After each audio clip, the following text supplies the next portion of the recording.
Je me permets de faire un petit hors-série qui n'a rien à voir avec l'objectif habituel de cette chaîne, de toute façon après un an d'absence, parce que ce discours fait en 2005 par le romancier américain David Foster Wallace me semble être une excellente réponse aux questions sans fin telles que quel est le sens de la vie ou que dois-je faire de ma vie. Donc sans plus attendre, je voulais vous proposer ça parce qu'il n'y en a pas de traduction française sur YouTube. C'est l'histoire de deux jeunes poissons qui nagent et croisent le chemin d'un poisson plus âgé, qui leur fait signe de la tête et leur dit « Salut les garçons, l'eau est bonne ?» Les deux jeunes poissons nagent encore un moment, puis l'un regarde l'autre et dit « Tu sais ce que c'est, toi, l'eau ?» Ceci est une exigence classique du discours de remise de diplôme, le déploiement de petites histoires didactiques en forme de parabole. Il s'avère que l'histoire est une des meilleures conventions du genre, disons une des moins connes. Mais si vous craignez que je me présente comme le vieux poisson sage qui explique aux jeunes poissons ce que c'est que l'eau, n'ayez pas peur. Je ne suis pas le vieux poisson sage. La morale immédiate de cette histoire est tout simplement que les réalités les plus évidentes, les plus omniprésentes et les plus importantes sont souvent les plus difficiles à voir et à exprimer. Dit comme ça, ce n'est qu'une banale platitude, mais il n'empêche que, dans les tranchées d'une vie d'adulte, les banales platitudes peuvent revêtir des enjeux de vie ou de mort. C'est en tout cas ce que je souhaite vous suggérer en ce joli matin sec. Bien sûr, ce type de discours exige de moi que je vous parle de la signification de votre enseignement universitaire, pour tenter de vous expliquer en quoi la véritable valeur du diplôme que vous vous apprêtez à recevoir est humaine, et pas seulement matérielle.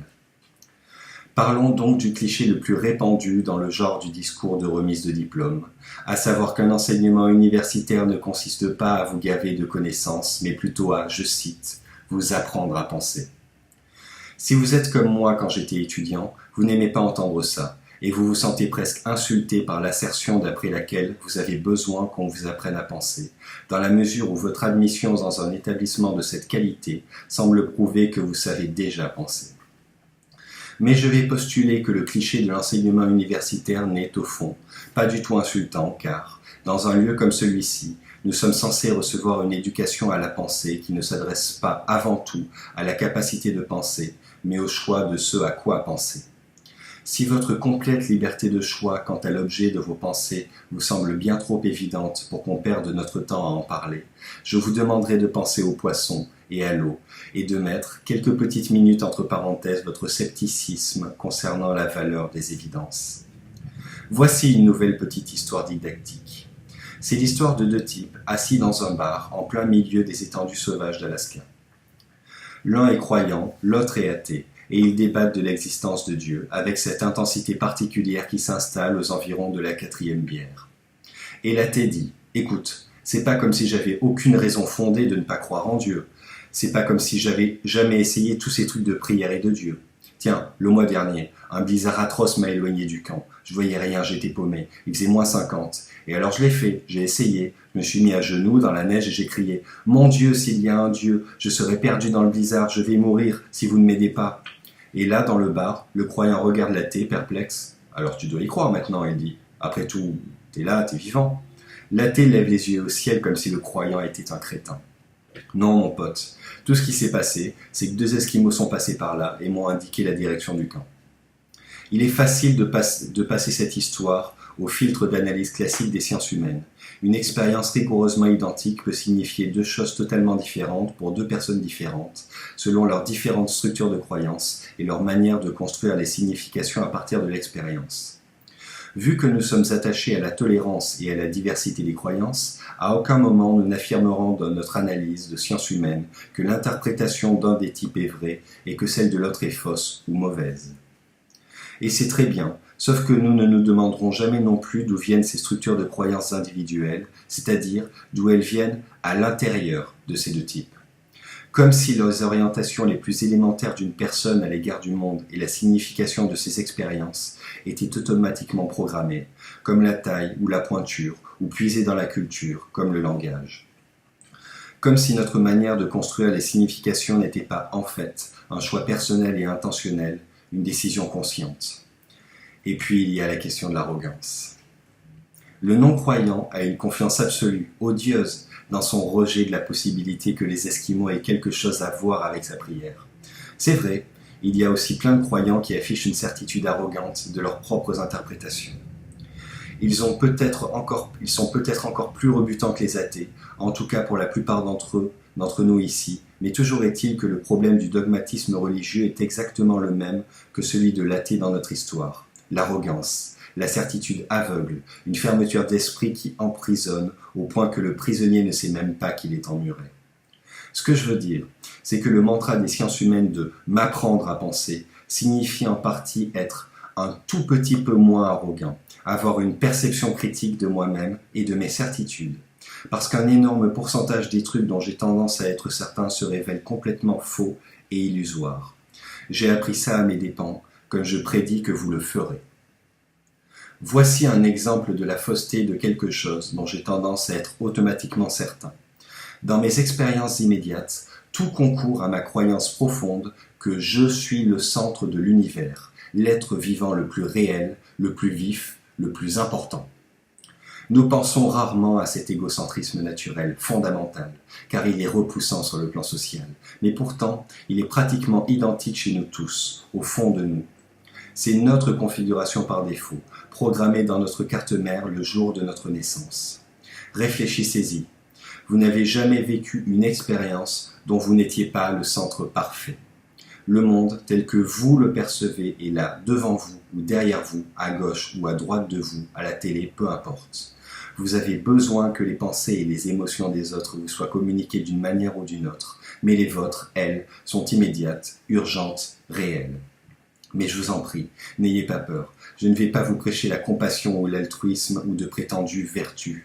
Il n'est pas question de vertu, il est question de mon choix de modifier ou d'écarter ma configuration par défaut naturelle, programmée, qui veut que je sois profondément égocentrique au premier degré, que je vois tout et interprète tout par le prisme du moi. Ceux qui sont capables d'apporter cet équilibre à leur configuration par défaut sont souvent décrits comme, je cite, équilibrés, un terme qui n'a rien d'accidentel à mon avis. Étant donné la configuration universitaire ici, on ne peut éviter la question du rapport entre ce travail d'équilibrage de nos configurations par défaut et nos connaissances ou notre intellect. Sans surprise, la réponse est que tout dépend de quel type de connaissances on parle. Un des aspects les plus dangereux de l'enseignement universitaire, en tout cas en ce qui me concerne, est qu'il encourage ma tendance à tout surintellectualiser, à me perdre dans des réflexions abstraites au lieu de me contenter de prêter attention à ce qui se passe en moi. Je suis sûr que vous savez tous maintenant à quel point il est difficile de rester vigilant et attentif sans vous laisser hypnotiser par le monologue permanent de la voix dans votre tête. Au cours des 20 années qui ont passé depuis ma remise de diplôme, j'en suis venu petit à petit à comprendre ces enjeux et je me suis aperçu que le poncif de « m'apprendre à penser » était en réalité la version abrégée d'une vérité importante et profonde. Apprendre à penser signifie bien apprendre à contrôler comment vous pensez et ce que vous pensez. Ça signifie être assez ouvert pour choisir ce à quoi vous prêtez attention et pour choisir comment vous construisez le sens à partir de l'expérience. Car si vous n'arrivez pas à exercer ce genre de choix dans votre vie d'adulte, ou si vous le refusez, vous êtes foutu. Pensez à ce vieux cliché de l'esprit, bon serviteur et mauvais maître. Comme beaucoup de clichés, celui-ci, naze et banal en apparence, exprime au fond une grande et terrible vérité. Et c'est tout sauf une coïncidence si les adultes qui se suicident avec une arme à feu se tirent presque toujours dans la tête. Et la vérité est que la plupart de ces suicidés sont déjà morts bien avant de presser la détente. Et j'avance que, au-delà des conneries, la véritable valeur d'une éducation aux sciences humaines devrait être la suivante. Comment faire pour traverser votre vie d'adulte à l'aise, prospère et respectable, sans être mort, inconscient, serviteur de votre esprit et de la configuration par défaut qui vous veut solitaire, royalement seul, jour après jour après jour. Tout cela à l'aide d'une hyperbole, d'une ineptie abstraite. Soyons donc plus concrets. Vous, jeunes diplômés, vous n'avez pas encore la moindre idée de ce que signifie jour après jour après jour. Et il se trouve que la vie d'Américain comporte de larges pans dont personne ne parle dans les discours de remise de diplôme. L'un d'eux induit l'ennui, la routine et une frustration mesquine. Les parents et les anciens ici présents ne sauront que trop bien de quoi je parle. Prenons un exemple, celui d'une journée ordinaire dans une vie d'adulte. Vous vous levez le matin, vous partez à votre boulot de col blanc, un boulot stimulant pour diplômer, et vous travaillez dur pendant 8 ou 10 heures, et à la fin de la journée vous êtes fatigué et tendu. Tout ce que vous voulez, c'est rentrer à la maison, bien dîner, peut-être vous détendre un moment et vous mettre au plumard de bonheur parce que le lendemain, vous devez vous lever et remettre ça. Mais soudain, vous vous souvenez que le frigo est vide. Votre boulot stimulant ne vous a pas laissé le temps de faire les courses de toute la semaine, et vous devez donc aller au supermarché après le travail. Vous avez travaillé toute la journée, il y a des embouteillages, aller au supermarché vous prend bien plus de temps que d'habitude, et quand vous arrivez enfin, le supermarché est bondé, parce que bien entendu, c'est l'heure où tous ceux qui ont un boulot essaient de glisser quelques courses. Et le magasin baigne dans une lumière fluorescente, affreuse, et dans une musique d'ambiance débilitante ou de la pop à la chaîne.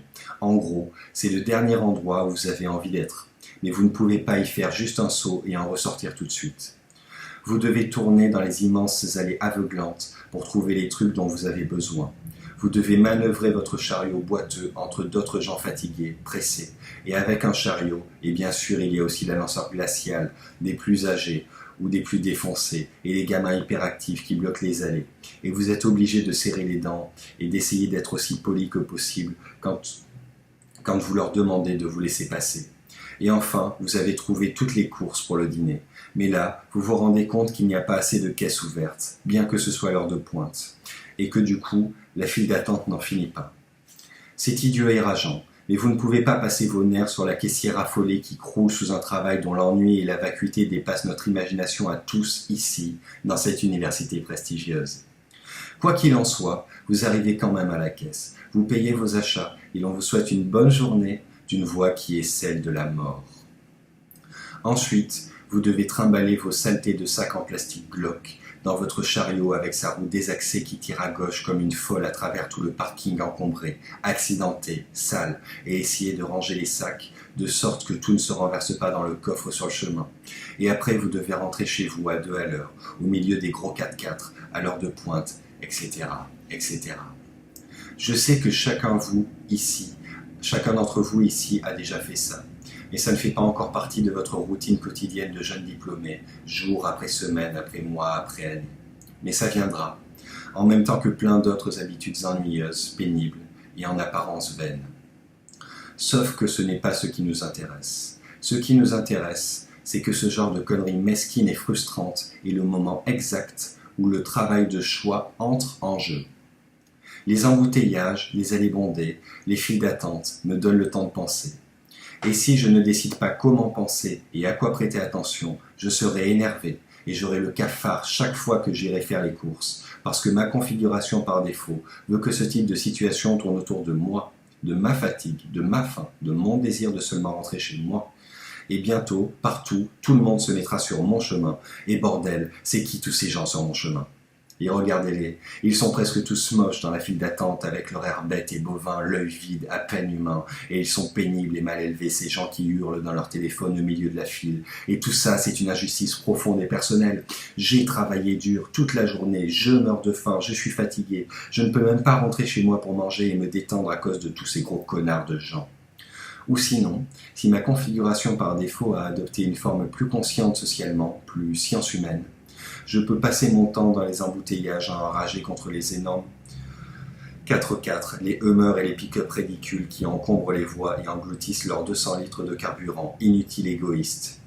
Et je peux ruminer le fait que les autocollants patriotiques ou religieux semblent toujours collés sur les pare-brises des véhicules les plus gros, les plus dégoûtants, les plus égoïstes, conduits par les gens les plus laids, les plus sans gêne, les plus agressifs, ceux qui téléphonent au volant en coupant la route aux autres, juste pour avancer de 10 pauvres mètres. Et je peux me dire que les enfants de nos enfants nous mépriseront pour avoir gaspillé tout le pétrole et probablement foutu le climat en l'air, que nous sommes idiots, égoïstes, dégoûtants, et que tout ça, ça craint, et ainsi de suite.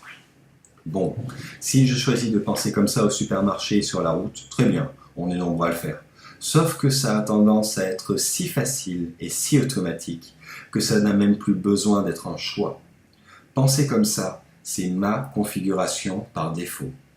C'est ma façon inconsciente, automatique, de percevoir les moments ennuyeux, frustrants, trop peuplés de la vie d'adulte, lorsque je fonctionne sur la croyance inconsciente et automatique que je suis le centre du monde, et que ces priorités devraient découler de mes besoins immédiats et de mes émotions. Mais le truc, c'est qu'il y a de toute évidence plusieurs façons d'aborder des situations de ce genre. Dans les bouchons, au milieu de tous ces véhicules à l'arrêt qui me bloquent la route, il n'est pas impossible que certains de ces gens en 4x4 aient vécu des accidents de voiture horribles, que maintenant la conduite les traumatise et que leur thérapeute leur ait prescrit l'achat d'un énorme 4x4 pour qu'ils se sentent en sécurité au volant, ou que le Hummer qui vient de me faire une queue de poisson soit conduit par un père dont l'enfant est blessé ou malade sur le siège d'à côté. Et le père essaie de foncer à l'hôpital s'il est beaucoup plus pressé que moi, beaucoup plus légitimement pressé que moi en fait. En fait, c'est moi qui suis sur son chemin. Ou je peux choisir de me forcer à envisager la probabilité que tout le monde dans la file d'attente au supermarché connaisse le même ennui et la même frustration que moi, et que certaines de ces personnes aient en réalité des vies plus difficiles, plus pénibles que la mienne. Et ainsi de suite. S'il vous plaît, une fois de plus, ne croyez pas que je suis en train de vous donner des conseils moraux ou de vous dire que vous devez penser comme ça ou que quiconque attend de vous que vous le fassiez automatiquement. Parce que c'est dur, ça demande de la volonté, un effort intellectuel et si vous êtes comme moi, il y a des jours où vous n'y arriverez pas, où vous serez trop crevé pour en avoir envie. Mais la plupart du temps, si vous êtes assez ouvert pour vous donner le choix, vous pouvez choisir de regarder différemment cette grosse femme avec ses yeux vides et son maquillage à la truelle, qui vient de hurler sur son fils dans la file d'attente. Peut-être qu'elle n'est pas comme ça d'habitude, peut-être qu'elle vient de passer 3 nuits sans dormir au chevet de son mari qui meurt d'un cancer des os, ou peut-être qu'elle travaille pour le salaire minimum au bureau des immatriculations, et que c'est elle qui, pas plus tard qu'hier, a aidé votre femme à se sortir d'un cauchemar de paperasse avec un petit geste de gentillesse bureaucratique. Bien sûr, rien de cela n'est probable, mais ce n'est pas non plus impossible. Tout dépend de ce que vous choisissez d'envisager. Si vous êtes tout à fait sûr de savoir ce qu'est la réalité qui importe et ce qui importe, si vous voulez fonctionner sur votre configuration par défaut, alors comme moi, vous n'envisagerez probablement pas ces possibilités vaines ou ennuyeuses. Mais, si vous avez réellement appris à penser, à être attentif, alors vous saurez que vous avez le choix. Vous aurez alors le pouvoir de considérer ces moments dans l'enfer du consommateur, bondés, étouffants, longs, non seulement comme pleins de sens, mais aussi sacrés, animés de la même force qui a créé les étoiles, la compassion, l'amour, l'unité souterraine de toutes choses. Non que ces trucs mystiques soient forcément vrais, la seule chose qui soit vraie avec un grand V est que vous pourrez décider comment vous allez décider de les voir. Voici, telle que je vous la propose, la liberté que procure un véritable enseignement à ceux qui ont appris à être équilibrés. Vous pouvez décider en toute conscience de ce qui a un sens et de ce qui n'en a pas. Vous pouvez décider ce que vous vénérez. Car il y a une autre vérité. Dans les tranchées de la vie d'adulte, l'athéisme n'existe pas. On ne peut pas ne rien vénérer. Tout le monde vénère quelque chose. On peut seulement choisir ce qu'on vénère. Et une excellente raison de choisir de vénérer une sorte de Dieu ou de chose de type spirituel, que ce soit Jésus ou Allah, Yahvé ou la déesse mère Wiccan, les 4 nobles vérités, ou un solide jeu de règles éthiques, et j'insiste beaucoup sur vénérer un solide jeu de règles éthiques, et que pratiquement tout ce que vous pourrez vénérer d'autre vous dévorera vivant. Si vous vénérez l'argent et les objets, si c'est là que vous puisez le sens de la vie, vous n'en aurez jamais assez. Vous n'aurez jamais le sentiment d'en avoir assez. C'est la vérité. Vénérez votre corps, votre beauté, votre sex-appeal, et vous vous sentirez toujours moche. Et quand le temps et l'âge pointeront le bout de leur nez, vous souffrirez 1 million de morts avant qu'ils n'en finissent par vous enterrer. On le sait tous déjà, ça a été codifié sous forme de mythes, de proverbes, de lieux communs, de banalités, d'épigrammes, de paraboles, l'ossature de toutes les grandes histoires. Le truc, c'est de garder cette vérité au premier plan de nos consciences tous les jours. Vénérez le pouvoir et vous vous sentirez faible. Vous aurez peur, vous aurez besoin d'accroître votre pouvoir sur les autres pour éloigner la peur. Vénérez votre intellect, l'impression d'intelligence que vous donnez, et vous finirez par vous sentir idiot, des imposteurs, toujours à 2 doigts d'être découverts, et ainsi de suite. Vous savez, ce qu'il y a d'insidieux dans ces différents cultes, ce n'est pas qu'ils soient mauvais ou amoraux, c'est qu'ils sont inconscients. Ce sont des configurations par défaut. C'est ce que vous en venez à vénérer petit à petit, un jour après l'autre, à mesure que vous affinez ce que vous voyez, et votre échelle de valeur, sans jamais être vraiment conscient que c'est ce que vous êtes en train de faire. Et le soi-disant monde réel ne vous dissuadera pas de fonctionner sur vos configurations par défaut. Parce que le soi-disant monde réel des hommes, de l'argent et du pouvoir ronronne très bien comme ça, alimenté par la peur, le mépris, la frustration, l'envie et le culte de soi. Notre culture présente exploite ses forces de façon à générer d'extraordinaires niveaux de richesse, de confort et de liberté personnelle. La liberté pour tous d'être les seigneurs de nos minuscules royaumes taille squelette, seuls au centre de toute création. Ce type de liberté a beaucoup d'avantages. Mais bien sûr, il y a de nombreuses libertés, et vous n'entendrez pas parler de la plus précieuse d'entre elles dans le vaste monde de ceux qui gagnent, qui accomplissent et qui affichent. La liberté la plus importante nécessite de l'attention, de l'ouverture, de la discipline et la capacité de s'intéresser pour de vrai aux autres, de se sacrifier pour eux encore et encore, chaque jour, avec une infinité de petits gestes pas très sexy. Ça, c'est la vraie liberté. Ça, c'est apprendre à penser. L'autre option, c'est l'inconscience, la configuration par défaut, la foire d'empoigne, être rongé par l'impression chronique d'avoir possédé et perdu quelque chose d'incommensurable. Je sais bien que ces trucs ne doivent pas paraître marrants, ni joyeux, ni être une source d'inspiration aussi grandiose que devrait l'être la partie centrale d'un discours de remise de diplôme. De mon point de vue, ce n'est que la vérité, amputée d'un bon paquet de conneries rhétoriques. Vous pouvez évidemment y réfléchir comme bon vous semble. Mais s'il vous plaît, ne l'écartez pas comme un sermon. Il n'est pas question de morale, de religion, de dogme ou de grandes questions chic de vie après la mort. La vérité avec un grand V est celle de la vie avant la mort. Comment arriver à 30 ans, peut-être même 50, sans avoir envie de vous mettre une balle dans la tête?